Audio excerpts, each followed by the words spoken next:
j'ai eu l'idée de lancer la Fabrique Cookie un soir tard au bureau. Je faisais du conseil financier à l'époque et j'aimais beaucoup ce produit et j'ai rêvé d'ouvrir un placard rempli de plein de cookies différents. Et en fait, cette espèce de blague qui est née d'un peu de fatigue et a fini par devenir réalité puisque j'ai fini par démissionner de ce boulot pour lancer la Fabrique Cookie.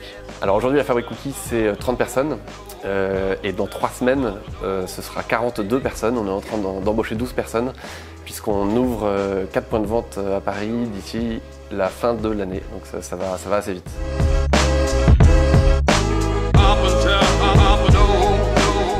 Et donc il a vocation, le programme Start, à surtout éviter de faire des erreurs et à se sentir dans la même panique que tous les autres entrepreneurs, alors que le programme Ambition m'a beaucoup aidé à accepter les choses, à prendre des décisions importantes et en fait à structurer l'entreprise.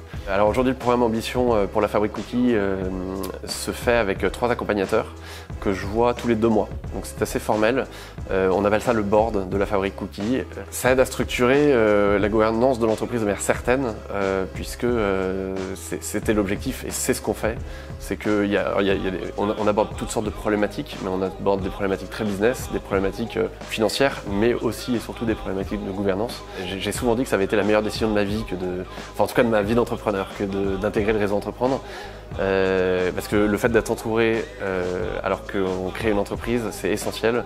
Le fait de ne pas commettre forcément les erreurs que d'autres ont commises avant soi, ou de parler de ses problèmes et du coup d'avoir un corps collégial qui nous aide à trouver des solutions. C'était vraiment quelque chose d'hyper important, hyper intéressant et je pense que probablement, c'est difficile à dire, mais probablement que sans le réseau Entreprendre, la Fabrique Cookie se serait arrêtée en 2015.